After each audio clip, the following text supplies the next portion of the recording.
Welcome, everybody, to another episode of Needs Some Introduction. I'm your host, Victor, and in this podcast, I try to introduce you, the listener, to something new that you may want to listen to or watch, usually TV programs, but not exclusively. If you are a regular listener to this podcast, you know that I mentioned that I would be publishing a Guy Ritchie-related episode in this slot, discussing his adaptation of his own film, The Gentleman, very popular on Netflix, as well as his new film in theaters starting just this weekend. And that episode is on the way. However, I've called an audible here, and Sona will be on vacation next week, so I will be able to publish that Gentleman episode, including that Guy Ritchie retrospective. And I'll also be publishing an episode recapping the finale of Shogun. But in this slot, I had a show that had popped up on my radar, a new Hulu based on a true story crime drama called Under the Bridge, based on the bestseller with the same name. And Sona and I will be discussing that new series later in this very episode. So basically, I wanted to have a conversation with her before she became unavailable. And it also made me think about some other things I've seen recently that I'd like to recommend or discuss. The series deals with these disposed of children, mostly young women, up in Victoria, British Columbia.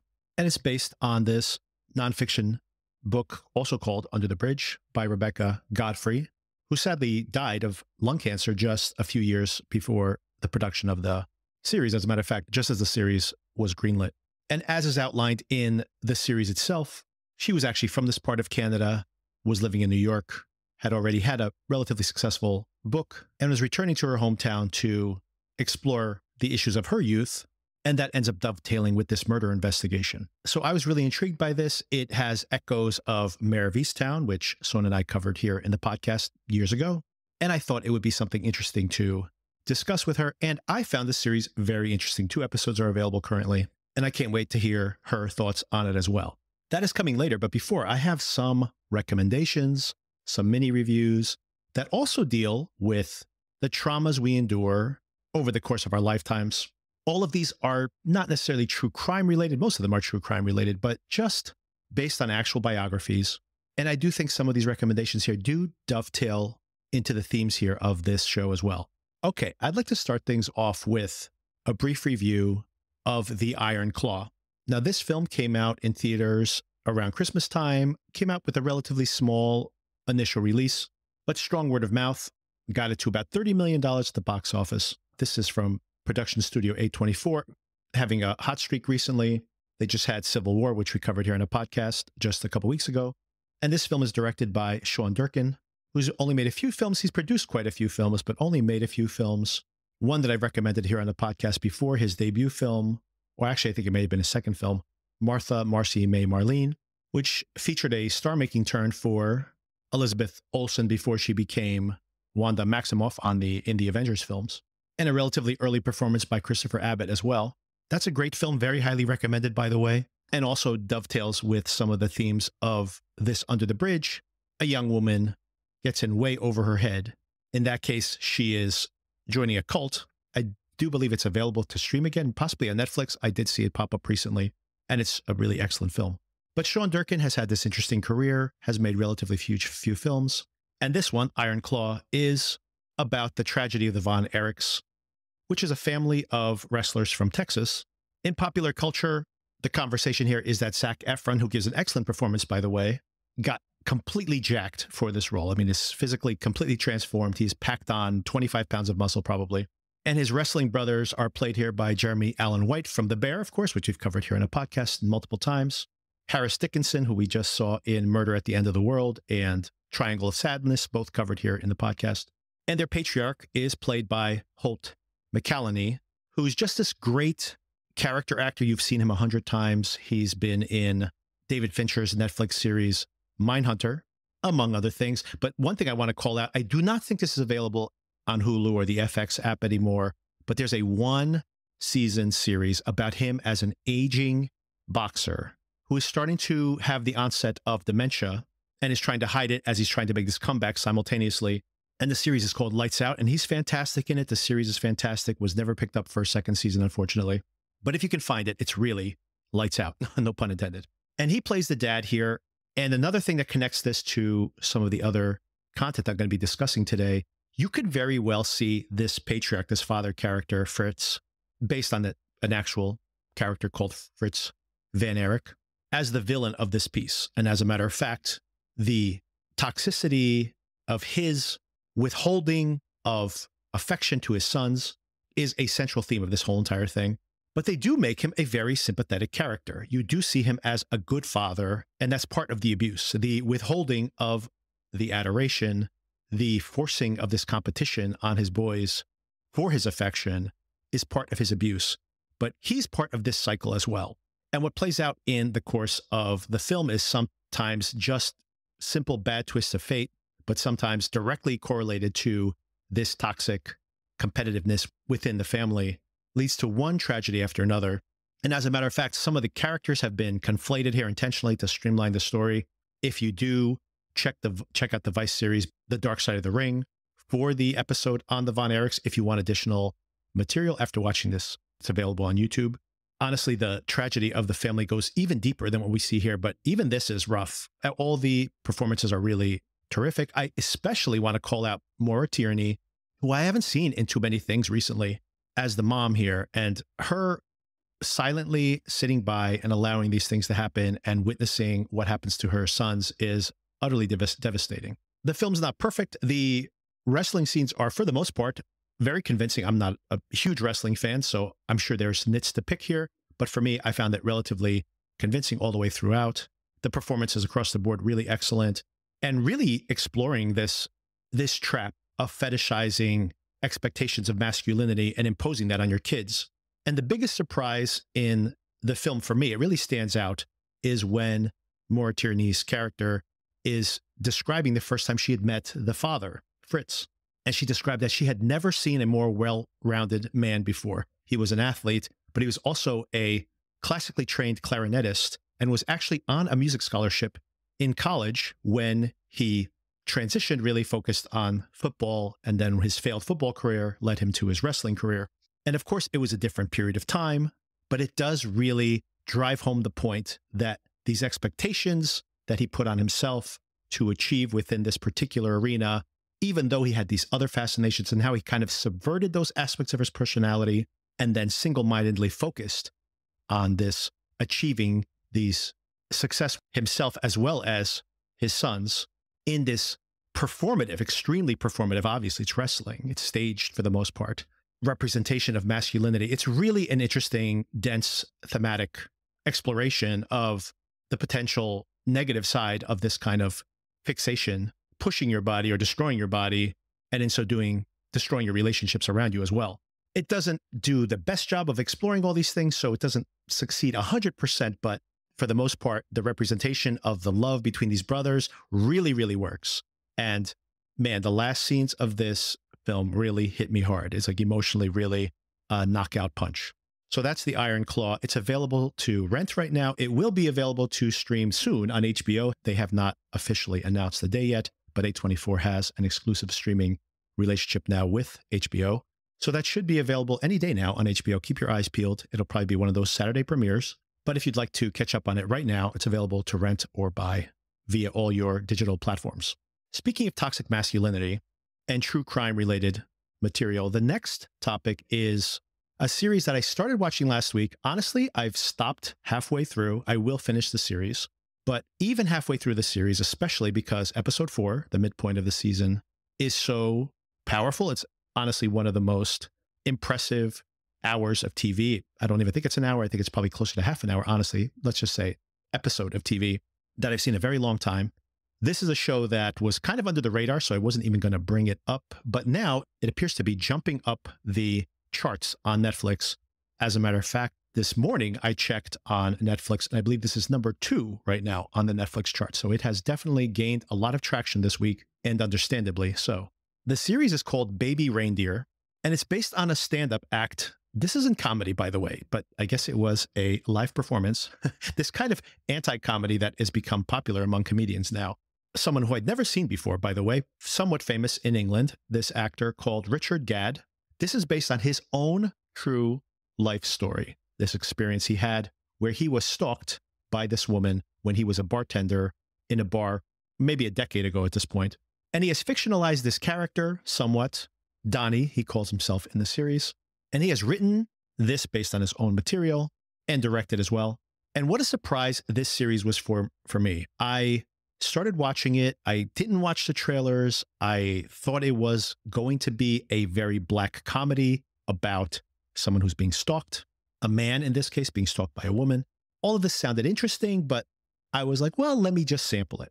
What we've seen up until episode 4 was how he allowed this woman to infiltrate his life. At one point, he knows she's a stalker. He finds her online, discovers that she is a convicted stalker, and somehow this codependent relationship continues to develop. And by the time he's able to stand up and try to put his foot down, it's too late. She's fully infiltrated and started to destroy his relationships, even his professional life. And here's what happens in episode 4. So minor spoilers here. We discover that he had been sexually assaulted as an adult by another man who, in a very Me Too-like way, had offered to help him get a leg up in his career, and how this abuse escalates because of this quid pro quo. Very, very difficult episode of TV to watch, by the way, right? It reenacts in flashback, the assault, but much more importantly is his personal fallout from the assault. He has a sexual awakening, and then he is not certain if this is something that is his true nature or whether it was triggered by this assault. And the guilt and the confusion around that, in a way, is him psychoanalyzing himself here within the context of the show. It's almost as if he has used this stalker who's giving him this unrequited attention as a balm to his ego, but also she represents this person who's giving him something and yet abusing him at the same time, which is his own way of punishing himself for the assault in the past. It's such an interesting and complicated view of the relationship that an abuse survivor has with the abuse. Am I somewhat culpable? And something I had never even thought about until this moment of seeing this show, honestly. Someone who has survived abuse, how nefarious the act is, because it steals away your personhood, even outside of the direct consequences of the assault itself. Anyway, I'm only halfway through. I needed a break after that episode, not only because it was tough to watch, yes, but more importantly, because there's a lot to digest there. So I took a little break there. I will definitely be returning to it, but I can't imagine that even if the remainder of the season, there's only 8 episodes, they're relatively short, so pretty quick binge. I don't know if you want to binge this, but it is a quick binge. Even if it pales in comparison to the buildup in the back half, it is still quite an achievement and very brave for this filmmaker. In my analysis, this is my one ding on, and maybe there's more, so maybe I should reserve this slight critique here. Has nothing to do with the film, the series itself, which I think is excellent. And there may be another shoe to drop before the end of the series itself. But I did find it interesting that obviously it's a matter of record. So not in the show where people use aliases, but in the context of his interviews, in the public record, he does explain who his stalker was, in real life, I should say, but has not come forward with the name of this sexual predator. And obviously, it's everybody's choice to do that or not. But I do wonder if this correlates directly to someone who's in the entertainment field who may be doing this to other people, maybe something he should address in public. I may cut all that out because maybe I should wait until the show ends to see if indeed he does come forward with this. And once again, that's Baby Reindeer. Baby Reindeer because that is one of the strange nicknames that this stalker gives to him in her thousands and thousands of emails that she sends him from many, many fake email accounts. And that is currently available on Netflix and is very popular. So maybe it doesn't need me to help promote it, but just my review of it. Really impressed by the courage and the execution of very difficult material. Okay, so if you want a bummer of a night, watch those. But I have another show that might be a bummer, but still, I think, very well made. And I'm going to get into that conversation right now, discussing this series, Under the Bridge, available currently on Hulu, 2 episodes out already. And let's get into that conversation with Sona right now. Hello, Sona. I haven't talked to you in a couple weeks. Have you seen the new Bluey episode, the special? Of course I have. Okay. So I wanted to get you on the podcast because I know you're going on vacation and I wanted to grab you while I could. And there was a new show that popped up on the radar, was not on my expectations to cover this. By the way, in this episode, I actually threw some other based on true story films and series that I've watched recently. So it just became interesting thematically to have this conversation. Of course, that's all dependent on whether I liked this show, which oftentimes I try to watch these shows. I do not get into them, but I really did like this one, to be honest. It's only 2 episodes in, so it could all fall apart in the end, but I did enjoy it up until this point. Enjoy is a rough word for this type of show, but I did find it interesting, let's say. I have a couple of recommendations for the audience at large and for you, Sona, too. I saved some of my recommendations here for this part of the conversation because I did want to call it out. The first one is the Amy Winehouse biopic, Back to Black, is already playing in England, has already been released there, and is coming to the US very shortly. And I wanted to recommend the documentary called Amy, Academy Award nominated just a few years ago. This is from Asif Kapadia. He also, by the way, just another recommendation here, he made a documentary series called 1972, the year that music changed everything, which is available on Apple TV and is excellent. And it's a breakdown of this really seminal music that came out from 1972. And we covered it here in the podcast, so do check out that episode and do check out that documentary. It's really good. But I wanted to call this out, not only because I find this to be one of the best documentaries I've seen in years, it's also fascinating the way this is constructed. There are no talking heads. There are no interviews. There are no moments in the movie when you are out of chronological order. We live in a world now where everything is recorded constantly, including Amy Winehouse when she was a teenager performing her very first time in a club. And the movie basically opens there where you see her not only perform on stage as a teenager, incredible how she is so poised and so adept as a performer, even as a teenager. But on that same videotape, we also see her, another dual, unfortunate, tragic path for her. We also see her doing drugs with other people, recorded on video inside the bathroom before she goes on stage.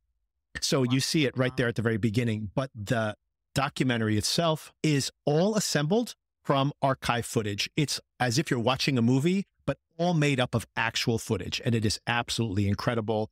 We get this toxic relationship with her dad.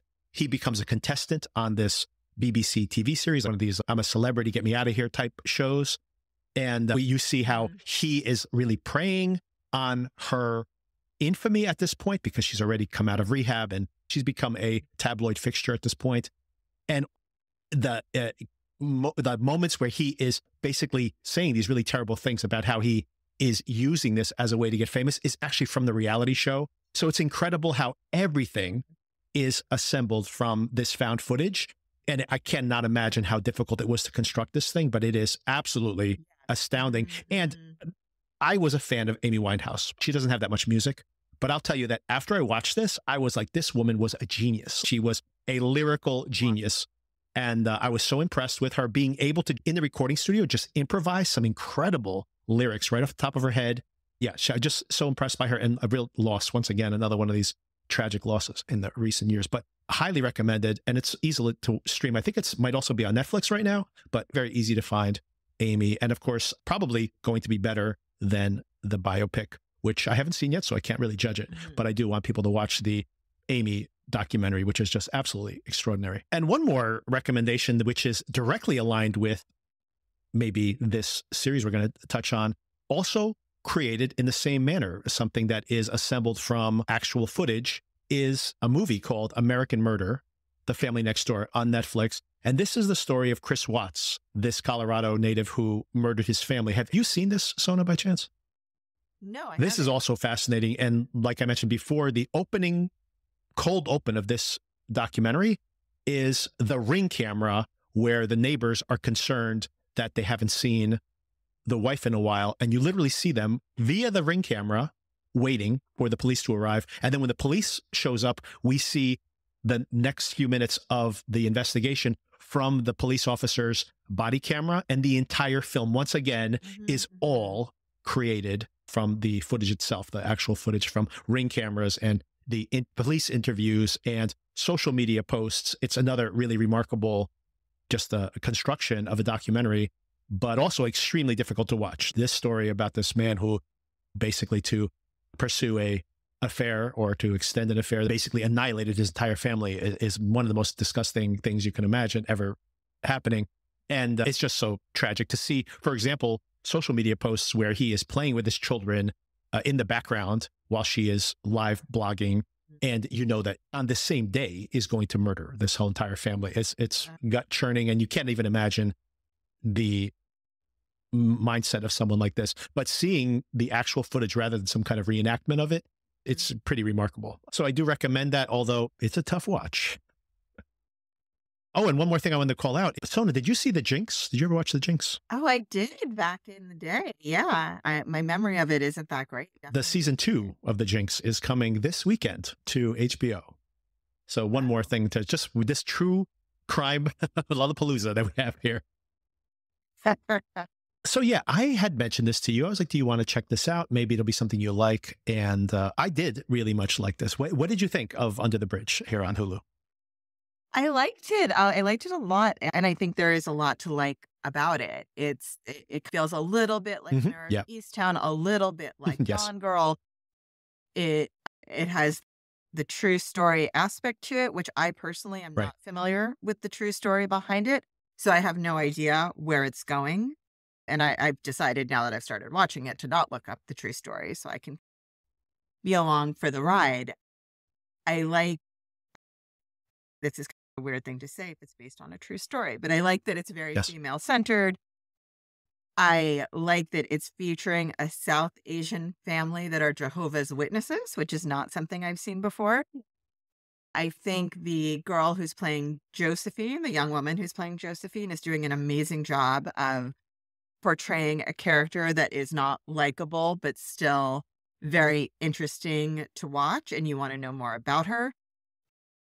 I just feel like there's a lot to like about this. Yeah, I felt the same way.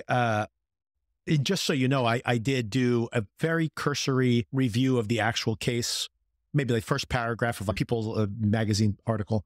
And I found it really surprising. Even as I was in episode 1, I looked at just this very short capsule article about the case, and even details that I was surprised to be like, well, maybe this is fictionalized, or there's certain details that they're not delving into.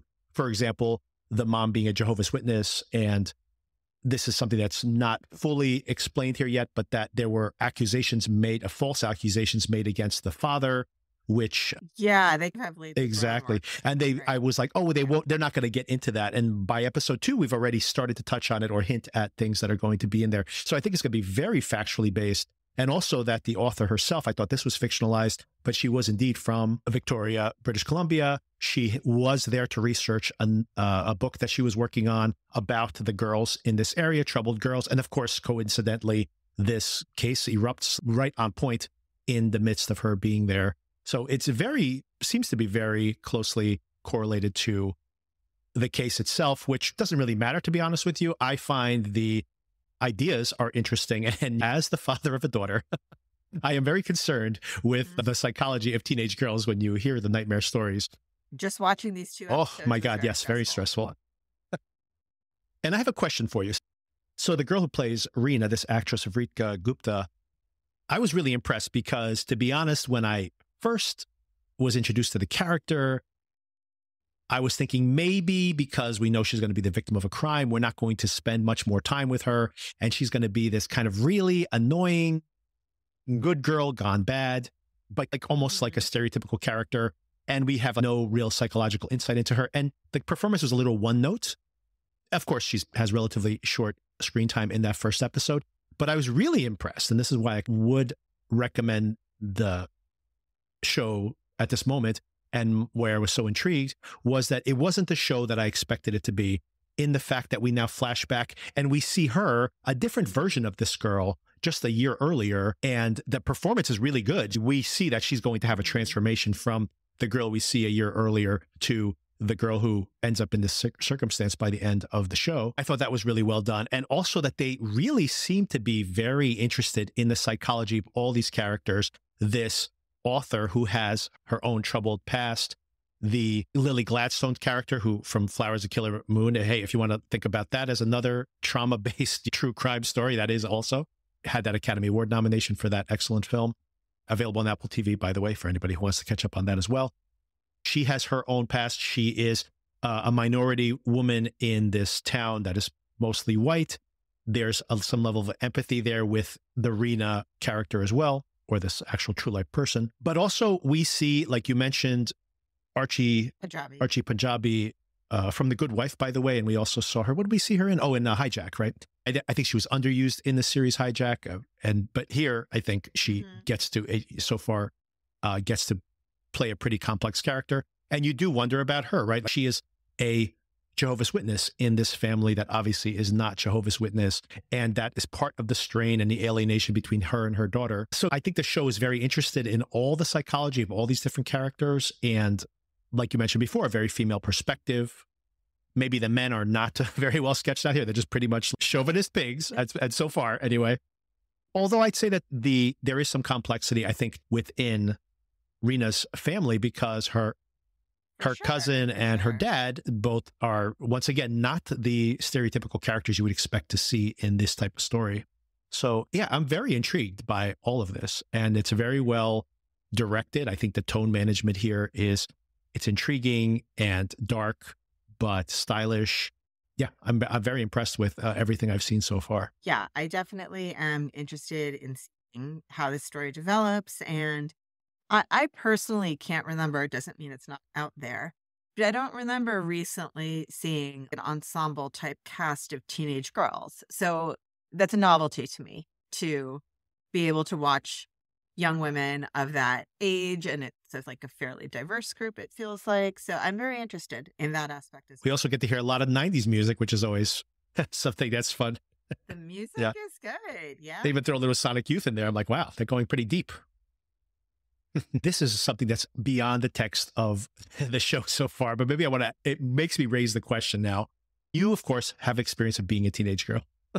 It is in the 90s, no less, but I have trouble sympathizing with this character, although I think they're doing a good job of giving her psychological background, who is actively rebelling against her family to the extent that she's damaging her father's reputation, just for one thing, so that she could end up in a reform school with these troubled girls. And I mean, in watching this or just in personal experience, do you have any feedback for that? Like, do you find that to be believable in some way, that someone could be so self-destructive at that age? I guess teenagers can be self-destructive for sure, but it seems to be, and I guess this will be explored over the course of the series, but what a drastic actions to take here. I think maybe you're bringing a little insight into this that I haven't necessarily seen yet in the first 2 episodes. I could be wrong though. But yes, I do think teenagers can be very self-destructive.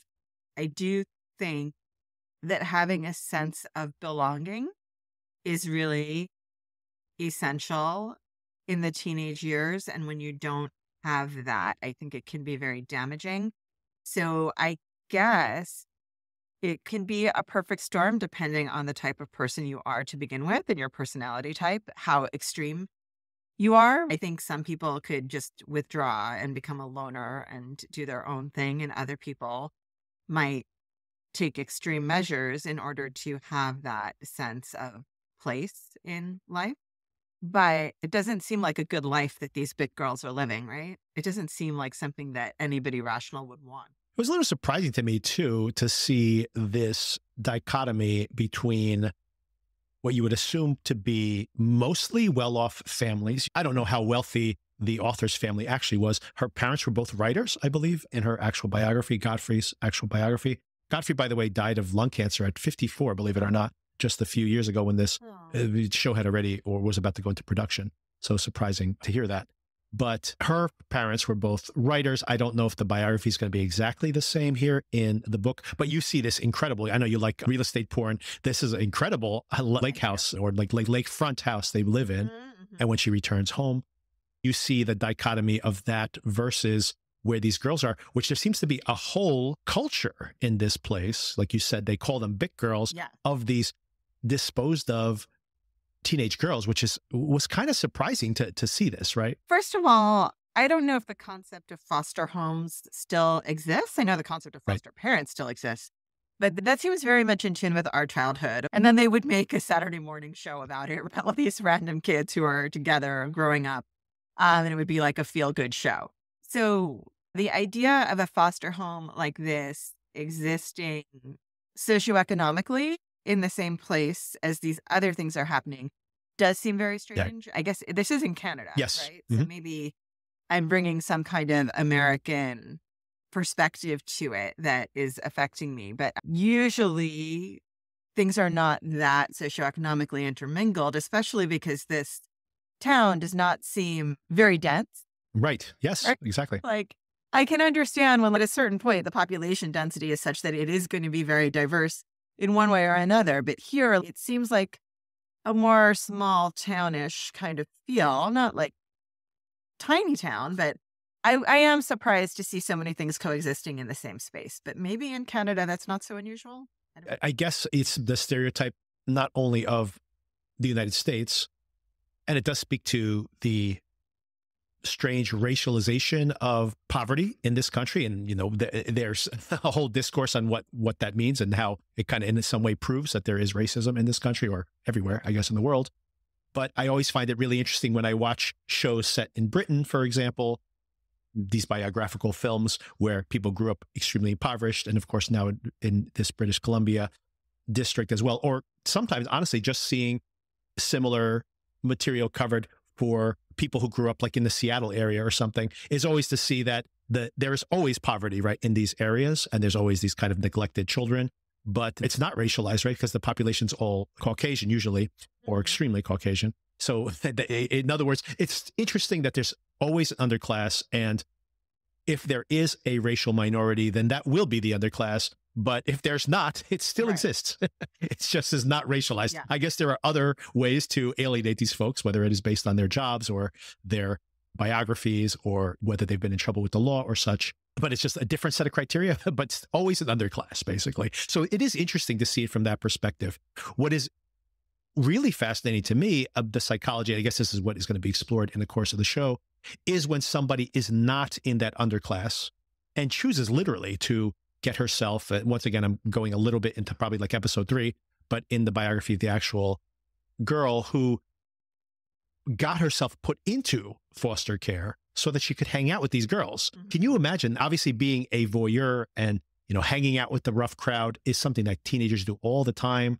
But the idea that you would be so alienated from your own family, that it does not seem to be an abusive family, by the way, maybe neglectful emotionally a little bit, but not, these are just shades of this at this moment in the show, but that you would make that choice. It was kind of shocking to see, actually, to be honest. And maybe troubling. Once again, I'm reading a lot into this because I have a young daughter and I'm a little scared.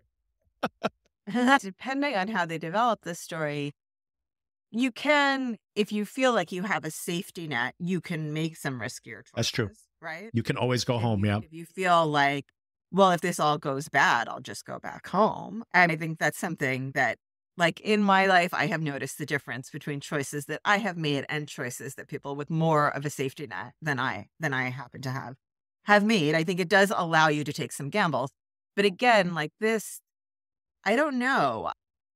I understand there's a camaraderie and a clickiness and even an actual gang here, right, that's happening with these girls.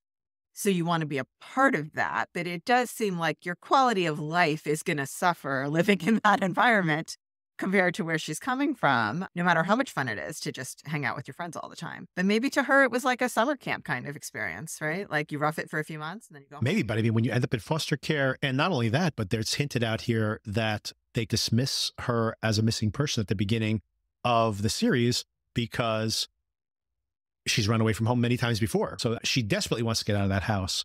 And I assume that we will at least get the show or the book's version of what she was trying to run away from. But once again, it does not seem to paint the mother, who is a Jehovah's Witness and maybe very strict in her religious beliefs, but does not seem to be abusive in any other way. And a very gentle father character here.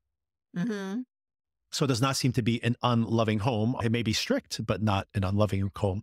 And that is surprising to see. It's just basically not a story I've seen before, which is part of the reason I'm so fascinated with how it continues. Just to get into the plot of the show a little bit, in the first episode, we see this author has returned home. She is a surrogate for the actual author who grew up in this area of British Columbia.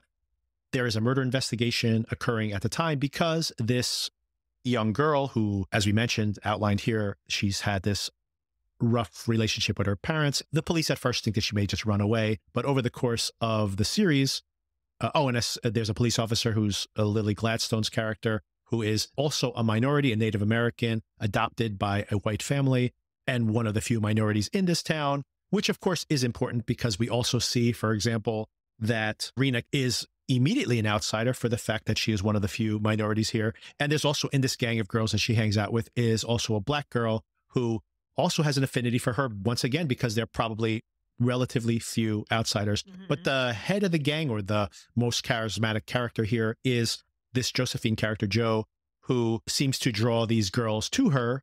And she has this fantasy that she is going to meet John Gotti and to be a gangster. And she has this really preposterous view of reality, of course. And we can see that as adults, but I'm sure that if you live in this very small town and you are an outsider, this girl who embraces all her otherness is probably compelling. There's always a queen bee. Yes. For one reason or another. There's exactly. My daughter's about to go see the Mean Girls musical tonight. Well, this is a high school production, so don't get too excited. It'll be super. The show surprises me in the way it's telling the story, but this is where the show's not really twist-based, doesn't seem to be.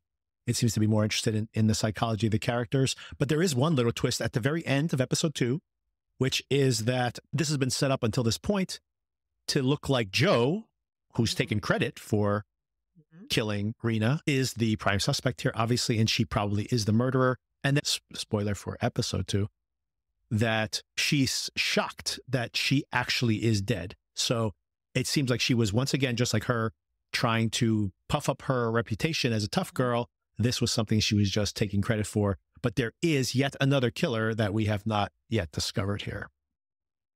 A couple of things. First of all, I guess because I watch so many suspenseful shows, because it's a favorite of mine, I was just expecting the setup when they introduced the author and whatever.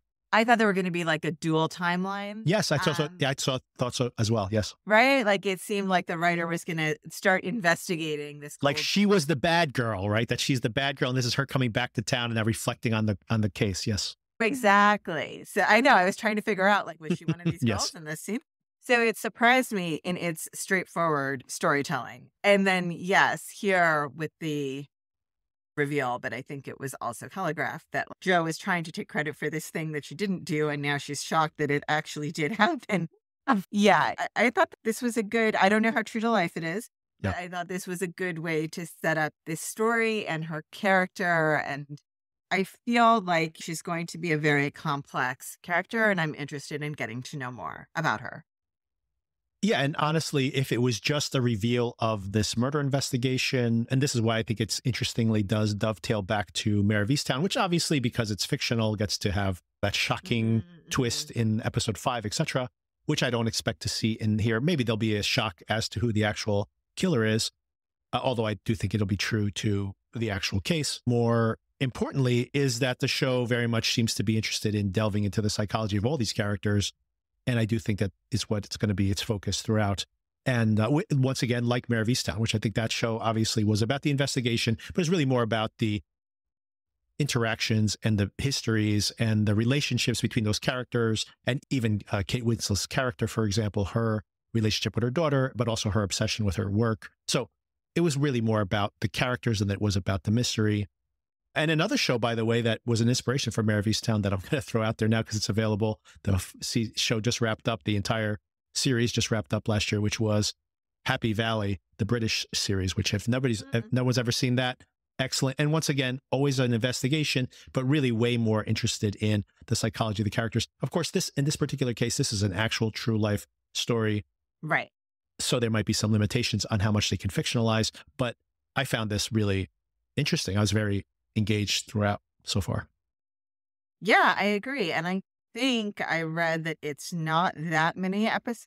I think it's 8. It's a mini series. Yeah, I think it's 8 episodes. I find that usually that really keeps it moving. Yes, exactly. Exactly. And so, yeah, and I find that more enjoyable to watch generally. So, yeah, I'm looking forward to seeing how the plot develops, and I think it will develop fairly quickly. And relatively short episodes, by the way. I'm watching Shogun right now, which is absolutely incredible. It's wrapping up next week, but these are very long episodes, well over an hour, and they need the extra time. But I watched like Fallout, which was entertaining enough. I reviewed it here at a podcast last week, and that was a science fiction show. And those episodes are like an hour and 10 minutes long. And I'm like, these episodes do not need to be this long, or they should be like 2 30-minute episodes. Make these more bite-sized. There's no reason to make these things so long. But this is not that long. It really feels like television. I like that there's some shows recently that remembered how to make television. And Right. this seems to feel like that. I could even imagine this was originally like going to be like an ABC Family show, by the way, because I don't see anything that's too not Right. television friendly. Probably with an N14 rating, you could probably get away with everything that's in this show. But that's not to ding it, as it doesn't feel like young adult, for example. It feels very mature and very intelligent so far. The performances are all terrific. I forgot to mention that Riley Keough is one of the main stars here, along with Lily Gladstone. The girls, I think, are all really giving good performances. Even more so, they outclass the adult characters as well. But of course, it's very early in the going, and the story really is focused around the girls. So, yeah, totally agree. The girls here are so interesting to watch, and I'm really curious to see how their characters develop. And I already have a fondness for them just based on these couple of episodes. Right. Great. So we will probably check back in. I don't think we're going to go week to week on this show. In the meantime, Sona, in about 2 weeks, probably when you get back from vacation, another FX show, which is also going to be streaming on Hulu right after Shogun wraps up, where they're following up the success of that with hopefully another big success, which is a spy thriller starring Elizabeth Moss called The Veil. And maybe we'll sample that as well. Definitely. Is this show, Under the Bridge, it's one episode being released a week? Is that the one deal? per week? Yeah. Okay, that's going to be rough. It'll be slow going. Oh, and one more thing I wanted to call out, also available on Hulu for anybody. And once again, Sona, if you like this, you may very well like this other show as well. This show is called The Girl from Plainville. Did you ever watch this? No, I haven't heard of it again. Oh, really? Okay. So this came out, I think, a year ago. It might be 2 at this point. The pandemic has confused me with time in general. But this stars Elle Fanning. She gives a great performance playing Michelle Carter. There's also a documentary about her on HBO, if you want to watch it there, or Max, I guess it's called. This is about this girl, I think she was from Maryland, and she was texting. She had a text-based relationship with this boy called Conrad Roy. They actually met when they were vacationing together at some point. Their families separately were vacationing. They ran into each other, and they kept a text conversation going back and forth. And she basically had this codependent relationship with him and eventually goaded him, at least that's the story, goaded him into committing suicide. Yes, I know the real life story. You do know the story. Okay. So this is based on that. This show had pretty good critical response, but audiences were very negative on it because, and I found it really interesting, because everybody's opinion was, she is a one-dimensional monster. She's a devil. Look at her eyebrows, like this, like really judging her by her appearance. And they're saying, why are you trying to make her sympathetic? And I do want to call that out because, once again, you have a villainous, potentially young woman who gets a somewhat sympathetic portrayal. And a lot of people read that as saying, like, they're blaming him for this suicide and not giving her enough culpability. And what I liked so much about this, I really highly recommend this series. And I thought the finale was so touching in surprising ways that I don't want to spoil here. I was really impressed with the way it was made. And I think if you're looking for someone to just simply vilify someone who did something bad, you're not going to get that in this show. But if you want to see a very complicated perspective of a girl who did something terrible, who is culpable to some extent for the tragedy that occurs to this boy, but also how this boy had these mental problems and how his family, he had multiple suicide attempts earlier in his life, and how it was this idea of, well, we don't really want to talk about that. Let's not really deal with it. So it's not to say that they're to blame either. That's another thing I want to be clear in me saying this. I'm not blaming the family either for not taking enough action. It is about the messy complexity of this time in your life. And it's so well illustrated. I was really, really impressed with it. and especially Elle Fanning. I think she was just incredible in this performance. Once again, the idea that someone reads this as just making her the victim or something, it's not that simple. She is both the villain and a victim as well. And I think that's what's interesting about it. And once again, I think it dovetails well with the themes of this current series. It's available on Hulu, so check it out if that sounds intriguing to you as well. All right, Sona, so enjoy your time off. Thank you so much. And we'll check in with this show and check in with The Veil in a couple of weeks. So see how that premiere, I think it's like a 2 or 3 episode premiere. So maybe we'll recap those. And maybe at that point, we'll have 4 episodes of this. We'll be halfway into this season and we can also see where we're at there. Sure. All right. Thanks again. Okay. Talk to you soon. Talk to you soon. Bye.